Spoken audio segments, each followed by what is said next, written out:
Here we go. Here we go. Welcome. Welcome to the Fire Zone.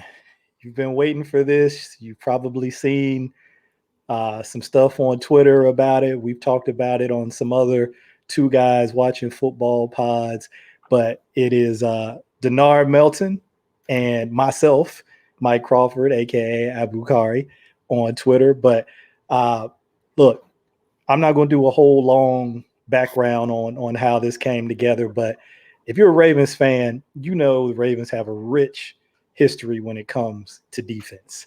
And so it just makes sense, right? And Dennard, this was your idea. You said, hey, why don't we do something that is only about defense, right? Everybody talking about offense, Lamar, all of that is awesome. I'm not taking no shine off of that. It deserves everything that it gets. But so does the defense, right? Oh, totally. I think it always gets lost. It gets lost in, especially recently, because the league has just went spread, and people just want to see points. People want to see big numbers, big yards. That's how they think you win football games. But time and time again, playoffs show you, Super Bowl shows you. If you don't have a good defense, or if you don't play sound defense, you're not gonna go far. And I think the Ravens, and I think a lot of teams are getting back to that. Yeah, you and I, we see that the same way, right? I like the offense. People might know I do some run game charting, done that the last couple of years, but those two things kind of go hand in hand for me: defense and run game. Like, yeah. I really could care. This is going to sound like blasphemy, but I really could care less about the passing game on the offensive side of the ball. From the defensive side, coverage and stuff like that, very important. But on the offensive side, I just care about running the ball. So those two things just kind of were a natural fit for me. But yeah, I mean, look, you can score all the points in the world, but at some point you got to stop somebody. Got to stop somebody. I mean, that's just the real.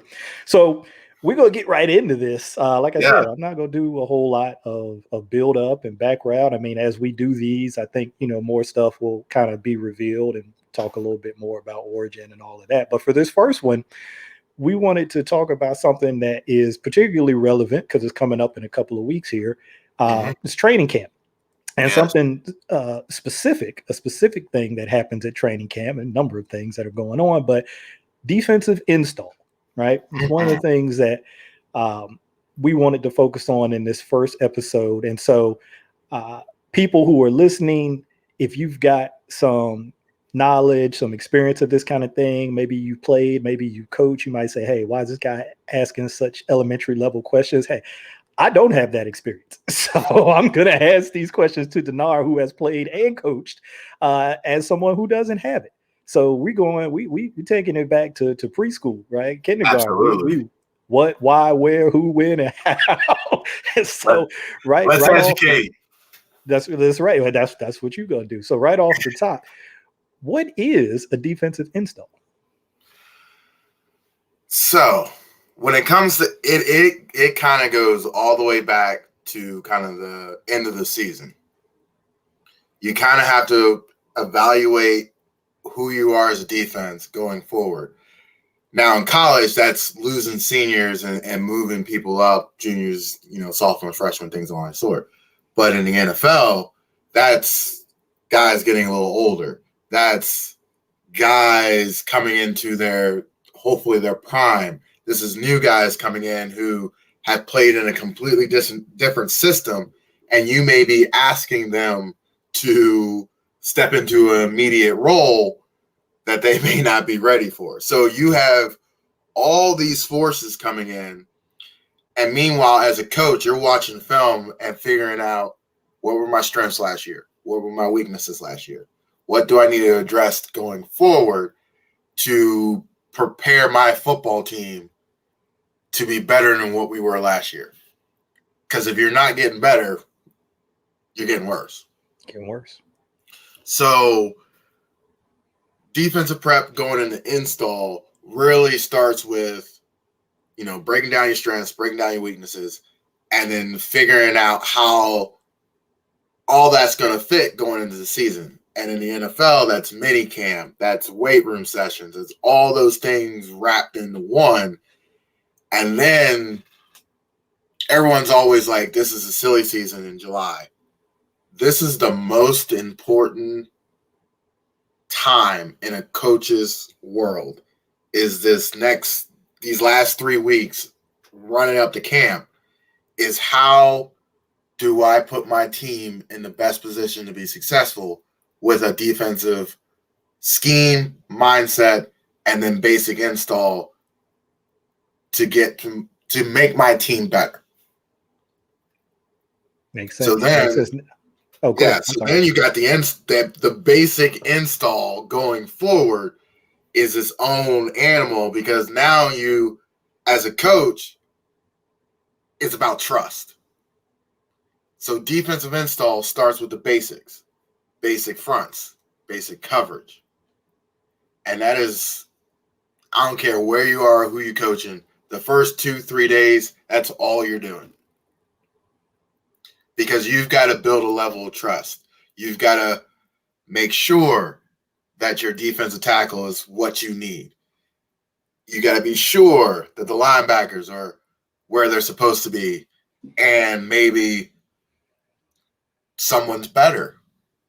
And you need to evaluate that and see if they're ready to step in now or step in later. So that's, to answer that first question, basic install starts with evaluation of your players, and then you can get into kind of the steps going forward.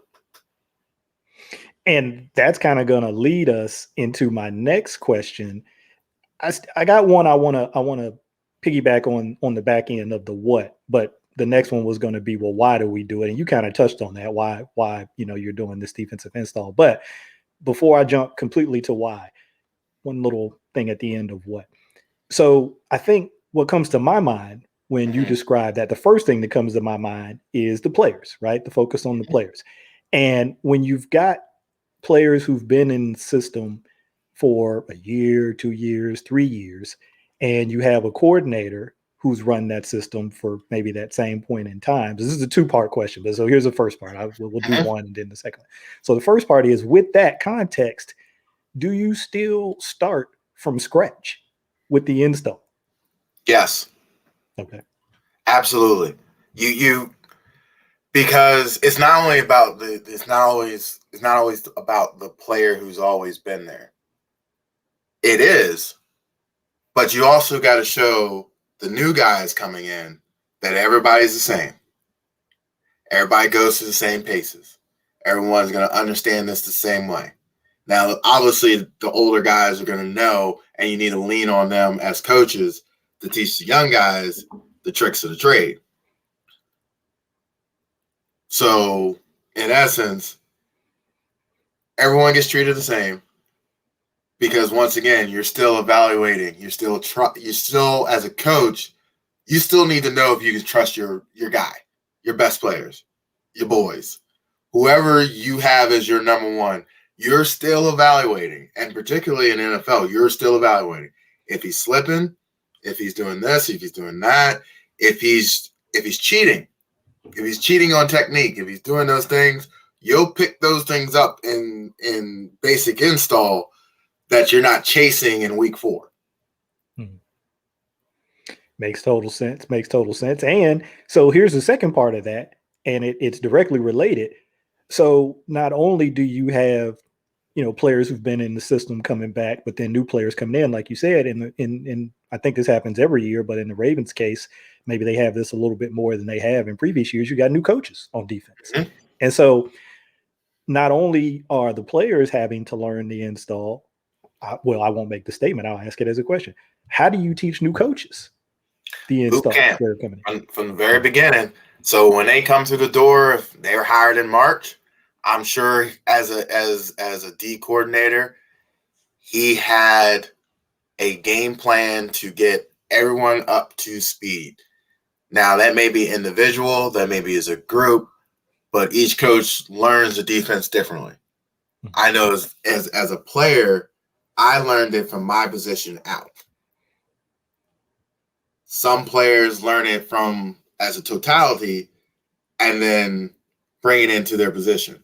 Kind of some same way as a coach. Sometimes you understand your position before you understand the whole thing.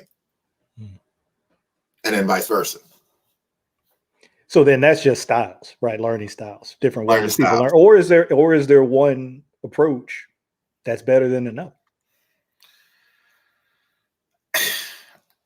I don't think so, because every person is different. Even in life, we're all different learning styles. I know my learning style is seeing and hearing it. Mm-hmm. Some people may be doing it and hearing it. Mm-hmm. So as a coach, not only are you looking at your players on how they retain information, because you're doing all three. You're talking, you're writing, you're hopefully, you're speaking it, you're doing all the things so the player can, touch it, learn it, see it, hear it, however they process it. As a coach, you have to do all those things. And if you don't, that's why you have certain players who may not grow as fast. That's why certain coaches may have left in the past, because they're very good X's and O's, but they're not so much in the world of coaching anymore. Leveling up players. They want ready-made players. They want guys stepping in their system. I think we've seen a change in that recently, where we're allowing guys to grow in the system. And a person that comes to mind, Travis Bowser. Yeah, so I keep wanting to move on, but then when you describe stuff, I'm like, oh, now I got another question. So here's another question, I think somewhat related to that. So again, on sticking with the coaches, if you are, let's use Anthony Weaver, right? Defensive line coach, was actually a defensive coordinator in Houston last year, but had been a D-line coach for a number of years. And we could even extend this to somebody like Rob Ryan, who's been a coach for a long time, right? Coach pretty much every position on defense. So for them, is it so much learning a new, what would be considered a new system for them, or or is it more translation? I guess the way I'm trying to word it is, there are going to be things that happen in the Ravens defense that they're not unfamiliar with, right? They know fronts, they know, different kinds, but they may have called it something else, right? Where they were before. So for coaches, how much of that is like true new learning versus just, okay, we got to do some language, some terminology translation here? I think it's a little bit of both. Okay. I think certain guys I learn better seeing it in terms of terminology. So it's more association. And certain playbooks do that. Now, I'm not completely familiar with the Ravens if they use terminology where it will be a name association or field position or position-oriented call, or however they call it. So as a coach and they're learning, it's so much that the individual coach has to figure out the best way for them to digest the playbook that's put in front of them. Even though they come from similar systems, every coach calls it differently. Every coach wants their way of doing it, and every coach is going to say, this is my mindset. So not only do you have to learn the playbook, you have to understand the D coordinator's mindset and be able to translate that to your players. Well, we know Wink's mindset is all about aggression. all gas, no break. We know that's how he wants to play. But look, so let's do this. You just mentioned that we don't know the specifics of how the Ravens call things or how they structure things. So we'll talk generically. But you have played the position and coached linebackers. So where would you start as a linebacker coach? What would be so you're coming in, you've got the install. Where would you start in terms of trying to learn it based on you? So we're going to use you as, your specific example. How would you start? as a linebacker coming in, if I was sitting in front of the coach, it's my first day of learning the Ravens playbook. Yes. What do you as a player and then you as a coach? Well, as a player, you just sit there. You absorb whatever you can. You sit there, you look at the coach, you listen, and you just absorb. You're not going to learn it in a week, in a month, or even in that first year. But as a player, if you have a basic understanding on how the defense is structured, if it's inside out, if it's outside in, if we're spilling, if we are a zone drop team, are we a spot drop team? Are we 4 yards from the line of scrimmage? Are we 5 yards from the line of scrimmage? Those are the things as a first-year linebacker I'm worried about. I'm worried about how I line up. I'm learning about my technique. I'm learning about not doing false steps. Then the rest of it will come as a player. Sometimes guys just want to sit there and read the whole thing. No, it's not going to work. You're not going to absorb it. These guys will say, yeah, I spent hours in my playbook. Stop. You need to watch it. You need to watch it on film. If you watch it on film and you hear a coach say, and I'll use a term from when I was in college, field over smash fire. You hear it a few times, you see it on film, then it starts to resonate. Okay, feel. Okay, we're going to feel, and then it starts to stick. So as long as there's talk, video, all together as a player, it is very hard not to learn a playbook unless you don't want to learn it. Yeah, I hear you. Now, before I ask you about, because I said as a player and then as a coach, so before we do the coach part, sticking on the player. So you've got, this is where I don't want to get too deep down the rabbit hole because I think it can go on and on and on. But so you've got that basic, like you talked about, the very sort of basic level stuff, fundamental stuff that you're going to try to just get down, right? But then, so you gave the example of that call, field over smash fire. Almost, see, I prefer they would have been like, hey man, you ain't paying attention. What's the call? Yeah, you got to say it like you said, see it on film. But all right, so you've got that, and so we'll stick with the linebacker example. So you're trying to learn first and foremost your responsibility within that call. What are you supposed to be doing? Is that right? Okay. Yeah. Right. So that's the first thing and so I'm assuming you're going to repeat that for each call. You're trying to learn your responsibility in each of these calls. And like you said, maybe over time you start to broaden out. Right. And you're going to learn more of what, all the people around you are doing as well. Like you said, the totality of the defense. But here's the part where it's always kind of blown my mind just to think about it. So you got that. And whatever load that is, right? However many calls they carry, which I think, okay, so let's stop. So going into training camp, because I was about to say however many calls you carry going into a game, but that's different. In training camp, you're putting in everything, right? Not everything. Okay. Not until probably 2 weeks before the season. Okay. Because once again, you're still evaluating. Once again, you want to see guys in the basics. You know what you're going to get at Exotic. Wink can dial up anything and everything to get you home. But the question is, what's going to happen when Kansas City comes to town and I got to sit in a 4-man rush and drop 7 deep and mix up coverages? How smart are you going to be? Yeah. So those are the things as a coach going into training camp, I got to keep in my mind.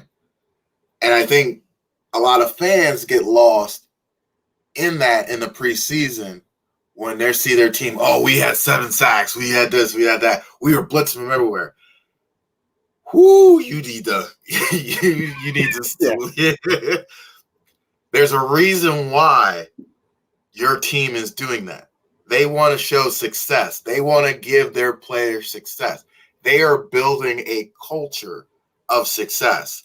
And if you're not seeing on a film, you're not building that success. So the same thing goes for defense is if your team is basic in the preseason, they are good. They understand what they're trying to accomplish. What they're trying to build towards the season is everybody on the same page when it's 3rd and 7. You're in Kansas City. You need to hold them out of field goal range. And you know what route is coming. Can you be disciplined and not jump it? That's what the coach needs to know right now. Are you going to be disciplined enough to do that? So the way that I've sometimes thought about the preseason, and we hear this, right? You watch preseason games and you'll hear over and over again that, oh, the game plans are vanilla, right? They're going into this with vanilla game plans. They're not going to show all of their cards. And I almost think about it like you think about some of these college all-star games, right? And they say, well, you can only play like 2 coverages and you can't blitz or you can't do that. And of course, sometimes people are doing stuff they're not really, the rules say they're not supposed to do because they're coaches. They got egos. Right. They want to win. They're going to do what they got. But in general, you are going to kind of stick to that kind of thing. So I think about preseason kind of the same way. They may be doing a little bit more than that in the preseason, but is it like, if it's at least on that track, if I'm at least on the right track with that, does that tie back into what you said about how you're constantly evaluating, right? You want these guys playing fast. You don't want to overload them with a whole bunch of stuff because you're evaluating. Absolutely. It all ties in. At the end of the day, you want to see how fast they are in their process. You want to see how they accept adversity, because when you play basic stuff and people on offense are trying to fine-tune their stuff, so they're going to throw some stuff that you haven't seen in practice. How do you respond? How do you come back to the next play knowing that there's nothing you can do about it? Yeah. But you still need to play your butt off. You still need to play your assignment. You need to still run to the football, make the play. I need to see all those things. And then on Sunday, I can turn you loose. Because you can't hang your head. What you probably don't want to see is bad body language, the guy hanging his head because they gave up a big play or gave up points. And okay, that's over. Like you said, there ain't nothing we can do about that now, except, go back, look at what happened, try to understand what happened, and, make whatever correction we can make in game. Right. You might be somewhat limited to that. But what I assume what you don't want to see is somebody who basically kind of goes into the tank for a play or two, or God forbid, the rest of the game, right? Because they might have all this talent and all this ability, but then if the mental part is that affects the evaluation. You hit it on the head. It is literally it's what coaches literally lose sleep at night. Is they can plan for everything, but they can't plan for emotion and how an individual is going to handle a situation. And I think that's where every coach works, in the locker room, in pregame meals, in walking down the hallway, grabbing a guy and saying, "Hey, what's going on, man? How you doing? Talk to me for a second. How you feel about practice?" Blah, blah. Nothing is done accidentally. Yeah. When you're walking around, if you've ever been around a football team, nothing is done accidentally. Things are you're evaluated. You're evaluated, and we'll go back to college. There's study groups. You're studying your punctuation, classes, all that other stuff. In the pros, it's I wouldn't say that. I had a coach sit me down one day in college, and we watched film for about 2 hours. And we were talking. We were preparing for Villanova, and we were watching Villanova for the first hour. He was charting stuff, showing me some things we were going to talk about, in practice the next day. And then we popped in, practice from that day. And we're sitting there talking, and he's like, "What do you see?" And before I even open my mouth, he's like, I'm not even talking about the play. What do you see? I was like, okay, I looked around. I'm thinking, I'm looking, I'm like, what is he talking about? What is he talking about? And he looks at me, he's like, look at the screen. What's the problem? He's like, 5 guys got their heads down. And we're in practice on scripted plays. So you know what's 5 guys have their heads down because they had a busted assignment on something we had talked about all week. He's like, I'm not mad about we're busting the assignment. I'm mad about the response. And he's like, if you take anything from this, you got to respond. Mistakes happen. Dumb things happen. Brain farts happen. Wild, crazy stuff happen. But at the end of the day, every coach is literally watching game tape, watching practice film to see how you respond when they know they put you in a bind. Because we all do it. We do it in every script as a coach. We put plays in there that we know that they're going to run, and we know a coverage that's going to be so jacked up that you either A, have to change it because I need to see your brain working, or you have to figure out how to just advance to the next play. Get the guy on the ground. We'll fix the problem next time. You hear coaches say it all the time, right? They talk about how you handle adversity. That's just like one of their favorite words, right? Adversity. They talk about it all the time. Right. And, almost to the point where I know some fans, some people say, man, they just talk about this all the time. But to your point, it's going to happen. It's going to happen in games. It's going to happen in the season. We've seen it as Ravens fans. They've had that adversity. I mean, whether it's in playoff games or you can pick specific games in the season, it's going to happen. And so it sounds like what you're saying is, as a coach, as important as the X's and O's are, it's maybe even more important that you get people's heads right, or try to get people's heads right, try to get the mental right, because that's coming. And somehow you got to get them ready to get through that when it comes, because it's coming. Yes. Lessons learned every day, every single day. So you intentionally create it at times. Oh, it's yeah. Not at times. It sounds like a lot. Every situation we'll go a typical practice that I went through. We would start out, doing stretching, all the other stuff, coaches walking around, talking, still evaluating you, seeing where your mind is. Even at the beginning of practice, they want to see where your head is. Because I tell you what, you will know how bad practice is or how good practice is within the first 5 minutes. Like you will energy level, energy, emotion. If there's no energy, no emotion, I guarantee practice will be flat. And then when the coach gets pissed off, there's going to be a spike, and then there's going to be chaos ensuing. There are going to be broken assignments because you didn't come to practice prepared. Yeah. Coaches tell you got to come to practice prepared. You can't get prepared at practice.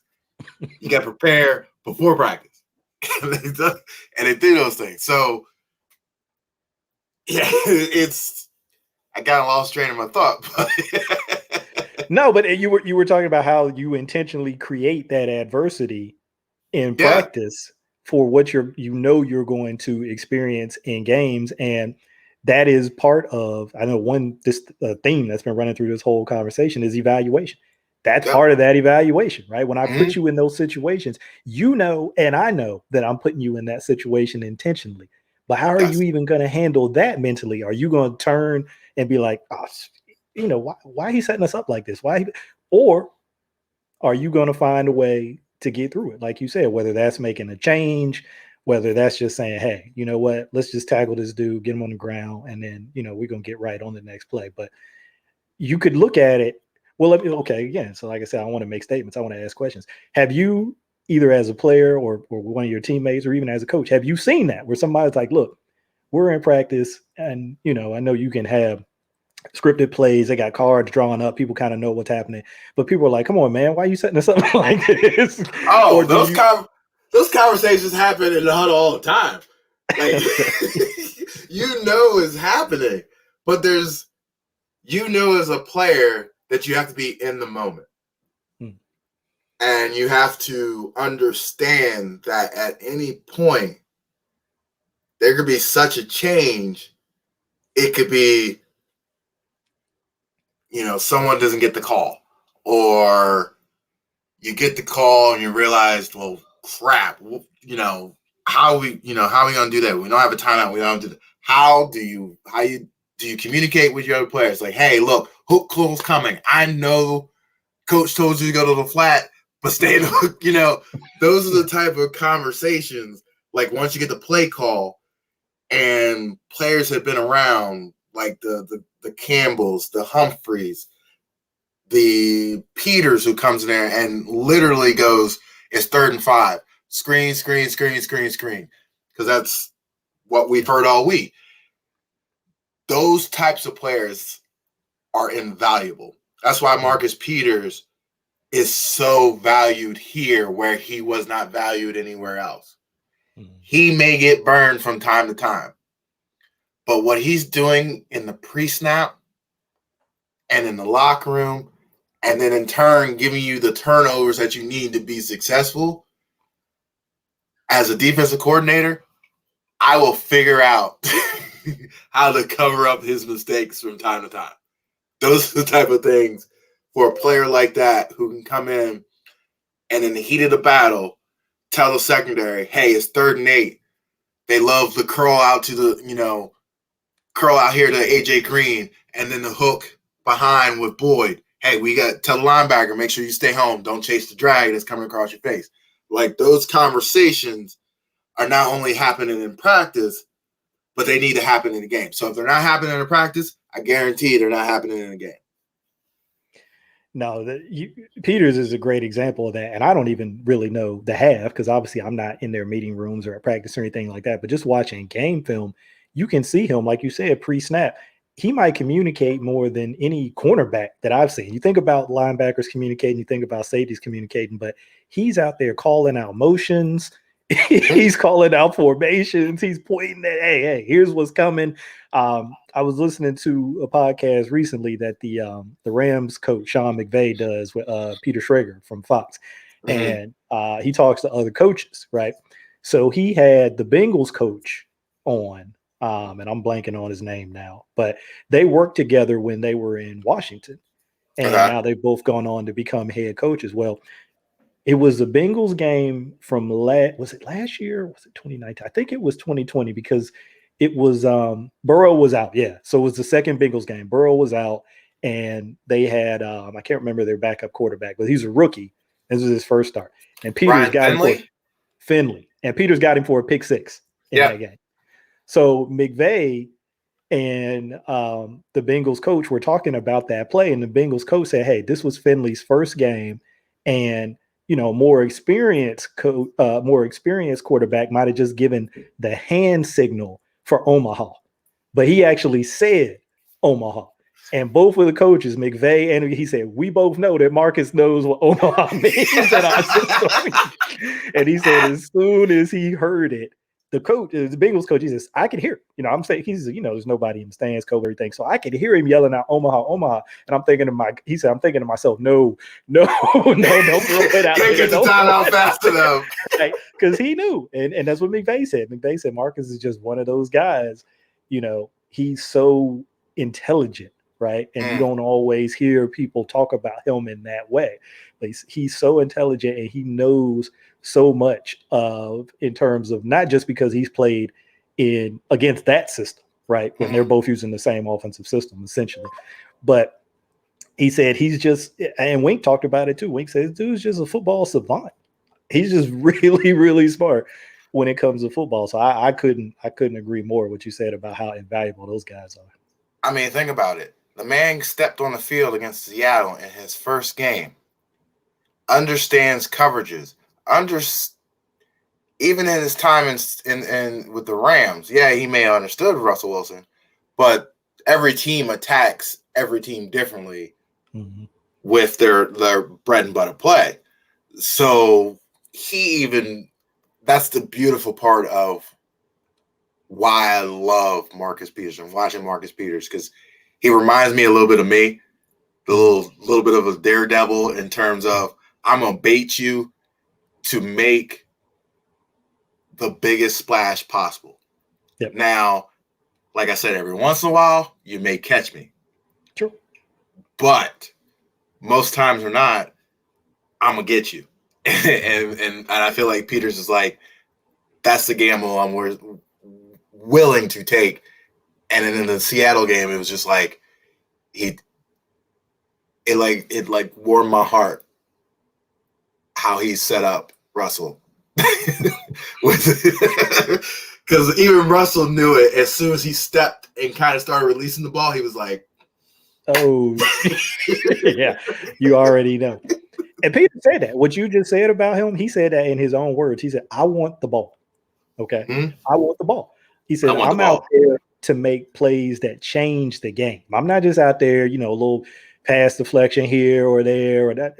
No, I'm trying to change the game. Yeah. He said, he was talking to Aqib Talib, and they were on that same mindset. They're like, we want the ball. Okay.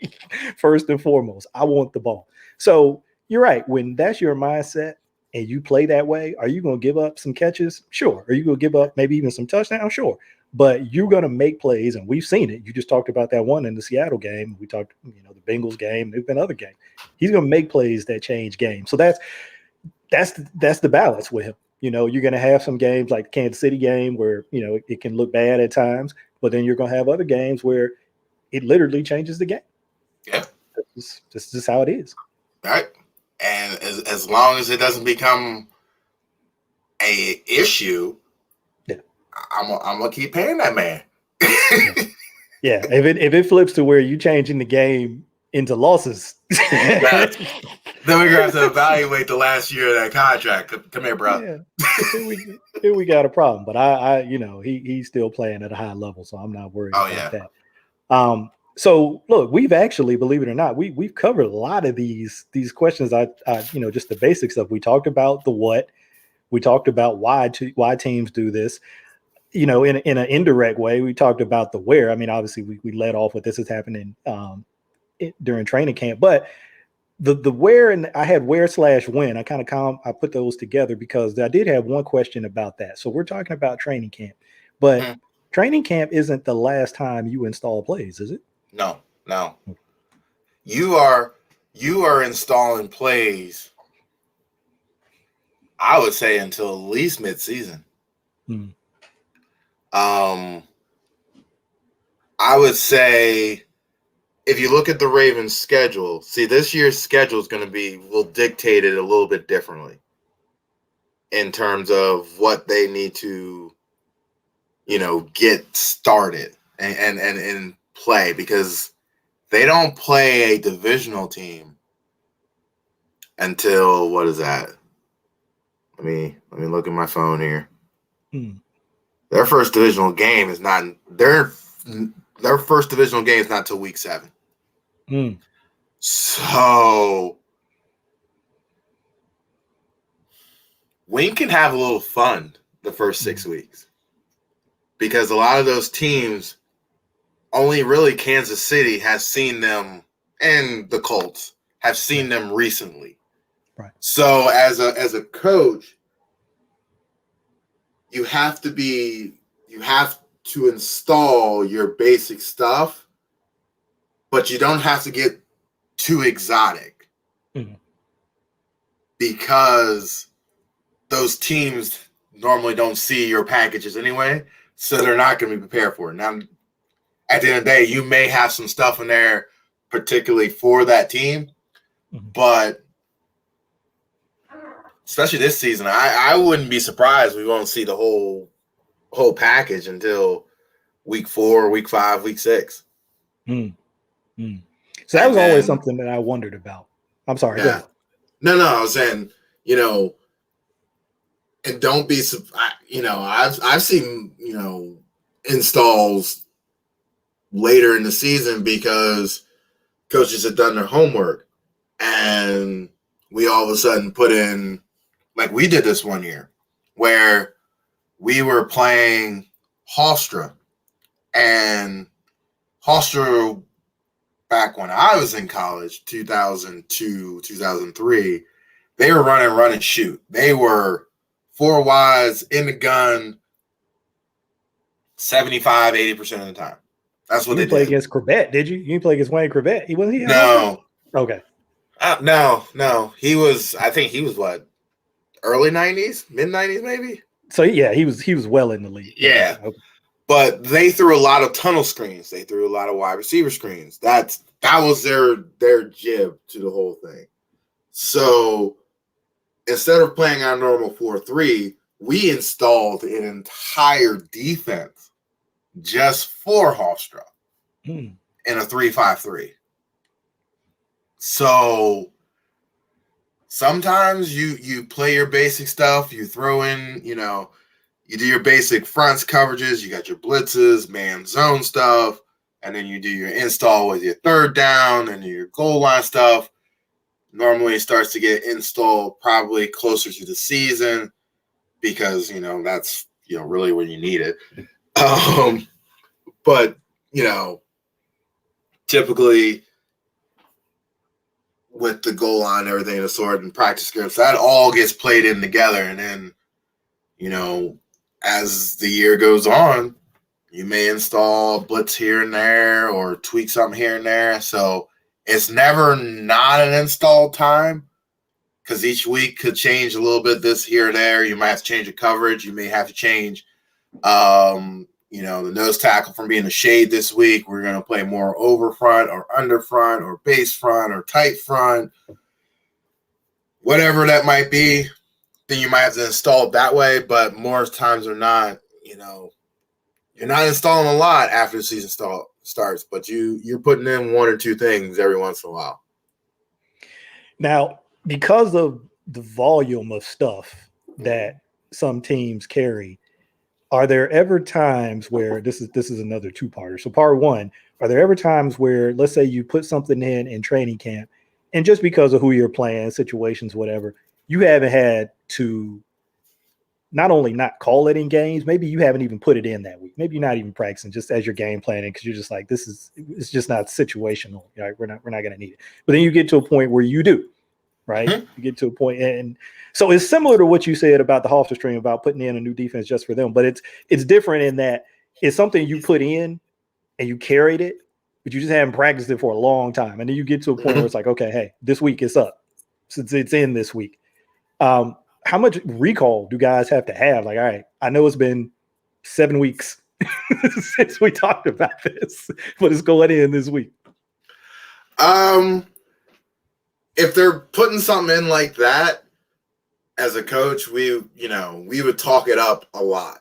Like the first 2 days, it is probably the primary focus is to make sure we all understand what this new thing is and make sure that everyone is on the same page. Because what you don't want to happen is if you put something in and you think everybody's on the same page and then you go run it and you're just like, what was that? Can I have that play call back? Right. I have been in situations,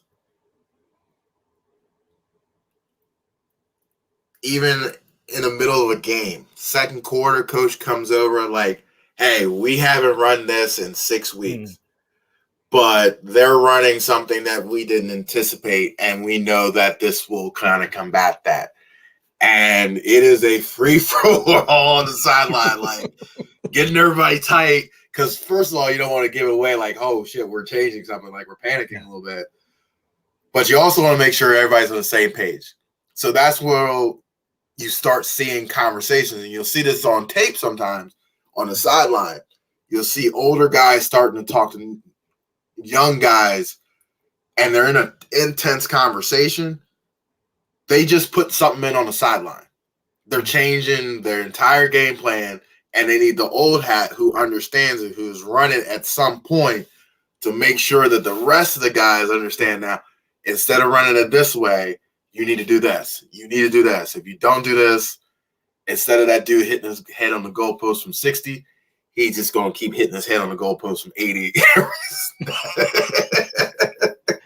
Now, that was actually going to be my second question is, are there ever times when there's calls in games where you say, hey, we haven't practiced this in a long time. We're getting ready to call this. I had one signaled in. And we hadn't practiced all week. And you kind of look to the sideline, you're like, okay. And then you say it out loud, and all the guys look at you like, we hadn't ran that in weeks. So you didn't even get to talk about it on the sideline. They just signaled it in. It's like, they just signaled it in because we're in the middle of the drive. They don't want to burn a timeout. They're like, this is an easy fix. But some guys just, when you hear something all week and then they say, no, don't do that, it takes a couple of series for that to kick in. Yeah. So that's why you'll see timeouts come in and guys will start looking around like, why did you call that? You're like, because it would have stopped what was going on and we didn't want to run a timeout and you had burned it anyway. And is that maybe, I know that, each time you see a bust, there could be a different reason for it, but is that maybe sometimes you might see some busts because of that, because something just came in. They're like, man, we have not repped this in so long. Mm-hmm. And especially in long drives, if you see it in long drives or you see it for one play touchdowns, because the adjustment was made and somebody didn't get it. Somebody really didn't process it. You'll see it immediately. We've seen that. I got a very specific play in my mind. I think it was the 2018 season, or was it? No, it was 2019, because they played those first 3-4 games before they really hit, their stride, and they didn't lose again during the regular season. It was that Kansas City game, that long touchdown to McCole Hardman. And I was like, somebody, because that's right down the seam. And I was like, look, somebody didn't get something. No way that dude is supposed to have that much distance between himself and a DB. And I still, to this day, I don't know. I'd have to go back and look at it. I don't know what happened. But I always find it funny when TV commentators always look to the guy who threw his hands up. And they're like, he's the bus guy. And I'm just like, no. He's buzz looking happened. At the bus guy. That buzz happened well before that play even started. Usually that guy, like when you watch TV, it's like that guy, he's looking at the guy who did bust. Like, who did bust? What you doing? And that guy's looking around like, what? That wasn't the call I heard inside. And you're just like, what the call was, and then get to the sideline. And you just see it register when they look at the pad, or someone says, like in the Cleveland game, when Andrews was wide open and everybody looking around like, what happened? And then the linebacker walks over and the coach starts talking to him, and the linebacker just goes. It's like, here's your example. Yeah, you're just like, it's those are the evaluation points. And that's what makes bad defensive football teams really bad and average football teams on defense really good. And I think Buffalo is a very good prime example of I wouldn't call them average, but they're a solid defensive football team. What makes them great is everybody pays attention to the details. Everybody. And if you're not paying attention to the details, you don't play. And you notice that they don't have very much of rotation, even up front. They're like the Steelers in that way. 14, 15 guys, that's all who will see reps at practice, who will participate in the game. If someone gets hurt, you best believe you better be ready. I don't care if you've not touched the field in 3 weeks and had no reps in practice. Guess what? You better be attention to details. You better be disciplined. You better be running to the football. You better be doing all the little things. I can fix the other stuff, but you better be doing those things. we've talked about the Bills before. We both kind of really appreciate them. Obviously, Leslie Frazier, their D coordinator, was here in Baltimore for a while. But when we've talked about them, we both say it's the discipline that they play. When you mentioned it with the details, that kind of goes hand in hand. Where maybe there aren't a ton of like household superstar names. I mean, I think people know their middle linebacker. People know Trey White. People might know their safeties, even though I think their safeties are really good, but they don't really get good the pub of. But they just play together. They're disciplined and they play together. They don't have to be super exotic and do a whole bunch of stuff. But what they do it so well. Everybody's in the right place. Everybody knows what they're supposed to do. They know where their help is. That's the biggest thing that I see. They know what the guy next to them is doing and how to play to that. And I'm like, when you play that way, and if you can do that for 50, 60 plays, you can be hard to beat on defense. It can be hard to score. It keeps you in a lot of ball games. Yeah. When you have that trust in your team to know your defensive team that unless it's one of those days where just nothing goes right and you give up 35, 40 points, those days happen. But you know that you walk into a stadium and your defense is not going to give up more than 21 points. You in every football game. Yeah. And most times not, they're not giving up 17. Yeah. I mean, that's like, and you got a deep shot artist who can get hot for 3 plays and put up 21 points. That's all I need. That's it. Whenever you think about really good defenses or even great defenses, that comes to my mind, right? Guys who play on that defense. You can think back to the Ray Lewis, Ed Reed defenses. They say, hey, on offense, they were like, get us 13. We'll win the game. Score 13. We will win this game. I mean, when we were really good at JMU on defense, like really good, our offense was lacking a lot of years we were there. But we all knew if we could keep a team under 14 points, like you said, there wasn't a ball game we could not win. Now, sometimes on defense, we had to take matters in our own hands and score ourselves. Yeah. But those things need to be happening. They would say, hey, we'll keep it to 10, and then we'll probably give you 6. We'll get 6. We'll get 6. We'll get 6. And that was our mindset. Like in every game, if defensively we can put up 6 points somehow, some way, we're gonna win that football game. Turnovers, man. You and I talked about it. Turnovers.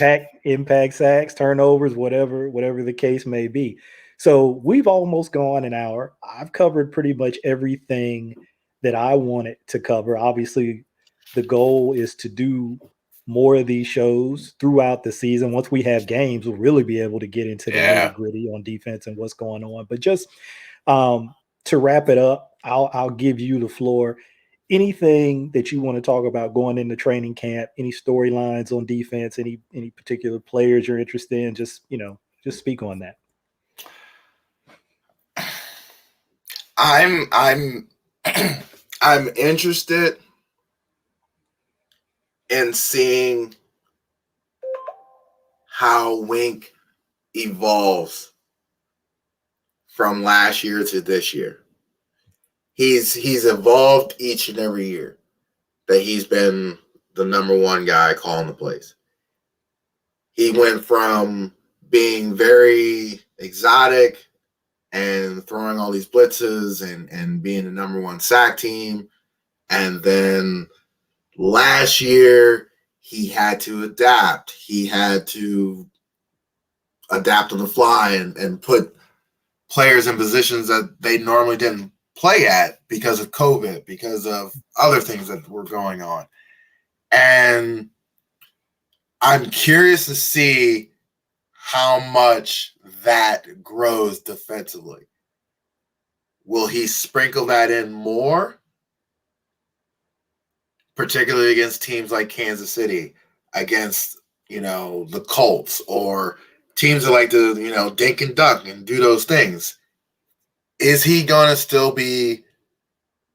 going to continue to be patient when he needs to be, or will he kind of revert back to, I got all these toys, I need to go show off all my fancy things? And I think I hope he finds balance, because I think defensively this squad is set up for balance and being able not just to be one dimensional and be a fully blitzing team and be confusing.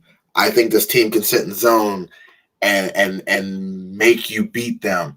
I think this team can mix it up to the point where they may not need to bring 7 guys 3 plays in a row.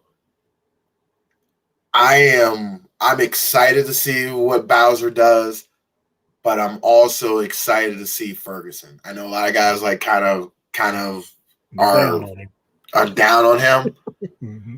But you got to look at a lot of these guys who had their second year last year. They didn't have one. Right. They didn't get time to sit in their coach's room and pick his brain, on an August 3rd day where everybody went home early. He can just sit in there with a coach, have dinner, and sit there and talk film for 2 hours. I'm excited to see where he goes, and I think guys are going to be very much surprised about how much more pass rush he's going to bring, and I think that's why you see the hesitation in not signing Justin Houston yet. Hey, that's music to my ears, man. I'm a Ferguson fan. I admit I'm in the tank. I've kind of been an apologist when a lot of the statistical production isn't there. But I'm like, you can see like the light bulb. It's like a flickering light bulb. It's not on all the time, right? It flickers. And when it flickers, you're like, oh, look at that. But then it kind of goes off. You're like, man, what happened? Why you do that? Why did he? So I'm just like, man, if that thing can stay on all the time, you could see something just in the mold of those guys that they've taken in the mid-round pass rushers who've kind of developed, whether that's Purnell, who was here and left and came back, he's still on the team, whether that's Zadarius, Paul Kruger. I mean, you can go through the list of guys. They get to that third season or even going into their contract year, and it's like the light stays on for that season. Now, making money might be a part of that. Money make lights come on all the time. He's not there yet. He going into year 3, but it's getting close. And they did draft 2 guys in his position group, so that's got to make you feel some kind of way. When you're in that room, you're like, man, they brought these 2 young cats in here. Now, you probably understood it once Judon left, once Yannick left. You're like, look, we just got to have bodies, right? We got to have a certain number of guys in here. That doesn't necessarily mean that my spot is gone. And I think that's the narrative that's out there that I hear about him. I think a lot of people are like, hey, if he doesn't have a good training camp, this could be it for him. I'm like, I don't know if we're at that point yet, but no, a lot of these second-year guys, you're going to see a lot of the guys who were second year last year going to surprise a lot of people this year coming up. I think he's going to have an outstanding year. I think Justin is he's ready. He's ready. He may be the reason why you may see less of Williams and or Campbell in pass rush situations coming up this year. He may have more snaps than both of them. There's definitely a lot of buzz around him, just going back to mini camps, OTAs, about, like you just said, he looks ready. He looks like he's ready to take that. And even Mr. Washington, after he had his issues, same thing. He, and that's what I'm talking about with certain guys. Some guys just get it. Yeah.